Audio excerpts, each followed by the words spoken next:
us a little bit about the King Kennedy Center, because you're involved with that as well. Yes. And is that in what would be considered the west side of Modesto? That's definitely in the west side of Modesto. It is definitely in the 95351 area code. The King Kennedy Center had been around for 55 years. And for the most part, what took place June 22nd from 7 to 8:30 was not so much historic, but it's something that was needed for that side of town, the demographics of that area, to host a candidates forum for the mayors, because the mayors will, or the mayor, whoever the mayor may be, will have to help facilitate a lot of things that are needed in that particular area, and it was only fair that they would have that opportunity. They were very pleased to be able to come to our center and enjoy the forum. However, I will say this much. I asked one of the young people who was moderating the forum as well. I leaned over to her and said, "Hey, ask them who's their favorite rapper." And I was there. That was hilarious. of course, I knew that would throw them off, and I wasn't sure the young lady, Catherine, was going to say it, and she did. And so, of course, you have to break things up a little bit. But the Bee did follow up on a very good article, positive article on what took place, and they were able to get their expressions of what they can do for the city out. And so we were very pleased with that. It was a really good turnout, too. Yeah, it was. Yeah, we there were was very about, pleased. I think at the fullest point, I think there was about 60 people Yeah, there. yeah, So yeah. it was a great turnout for Very the happy about that. mayoral candidates.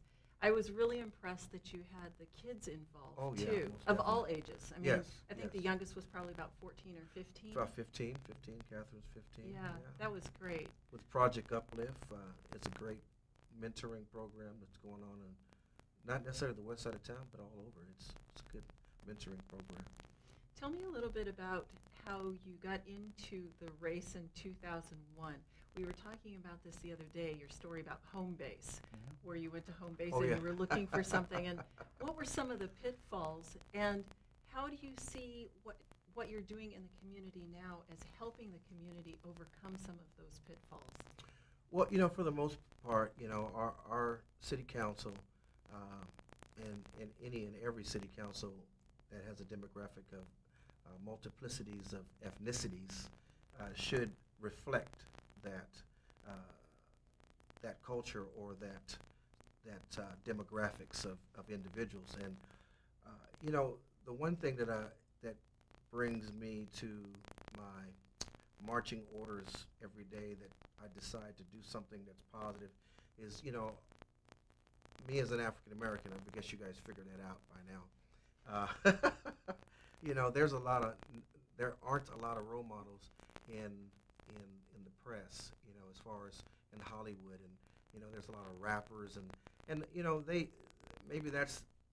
they feel that they're being a role model by being that. But in the world that I was brought up in, I don't see that to be a very, very positive role model. And I think it's something that's within me. You can ask somebody, why do you do what you do? You know what? My answer today is it's something deep inside of me that says this is what I need to do, and somebody upstairs is helping me through that process and getting that done. So it's not something you can explain in a sentence. It's not something you can explain in a paragraph or in a campaign statement. It is something that I must do, and that is be all I can be for my next generation, and not only the young people in general of all ethnicities, but particularly African American community. Speaking about the man upstairs, you're also involved with the United Pentecostal Church. Okay. Most definitely. I wasn't sure what the last word there was. Yeah. Services or church? Church, yeah. Okay. And where is that located? On the corner of 7th and I. I've been a member there since 1984. And we helped build or rebuild the building that are on the corner of 7th and I. What it was a theater that never opened. And why the theater never opened is because some of the theaters in town that are not there now, and I'm not talking about Brendan, we're talking about the Strand, we're talking about the Corvell. The bankers were approached by these other entities, these other theaters, and said, do not lend that particular company that was trying to open up a theater any money. and they were not able to finish the building. The building was never finished. Really? The walls were up, the foundation was in, and it was sloped, and you had everything that would mimic or help support a theater. And of course, it sat for 30 years, and we acquired it in 1983, 84, and we turned it around. It's a beautiful facility now, and in 1986 we moved in it, and we've been there ever since. We started our building. We had only sat maybe about 790, and now we seat comfortably 1,700, and it's right there in the heart of downtown, and we're very proud of our building. It's a very, very nice, plush building, and I've been a licensed minister with Revival Center United Pentecostal Church International since, 10, 11 years now, so since 1998.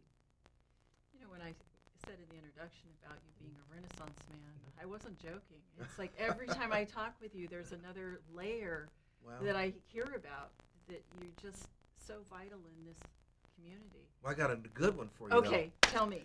And you said something about Mr. Santa Claus, and you guys are like this, and so will you all. I was fortunate to be Santa Claus for Don's Mobile Glass and their kids spree, shopping spree, and because their Santa Claus moved away, and you know, of course, this was the first year for myself being Santa Claus, and the young boy. Everything went fine. I walked in there and said, of course, instead of saying ho, ho, ho, I said it's ho, ho, hey, hey. And a little boy comes up, and, you know, they all sit. I mean, they sit down and they have fun, and then they get in line. And everything was fine. And then here comes a little boy. His name was Hunter. And I asked him, I said, what is your name? He says, my name is Hunter. And he stood about 4 foot tall and about 2 foot wide. Had on a pair of shorts, and he had on a T-shirt that had a tie over the top of the T-shirt, and I knew right then and there I was in trouble. So I began to ask him, so have you been a good boy, Hunter? He goes, yes. He says, I've got one question for you, though, Hunter's asking me. I said, so what is it, Hunter? And Hunter looks at me, and he says, what happened to the white Santa? I looked him back in the eye and said, it's the economy. Oh, my God. So we get a big laugh out of that all. And he looked back at me and went, okay. Yeah. I suppose he told you what was on his wish list, though. Well, no, he just kind of, that was all he wanted to know. That was it, huh?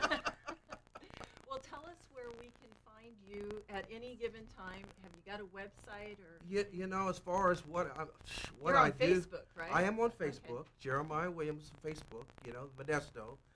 As far as contacting me, you can call me at my office phone anytime, 522-3066. That's 522-3066. Thank you very much for coming out this evening. Thank you. It was a pleasure. I know I'll see you around.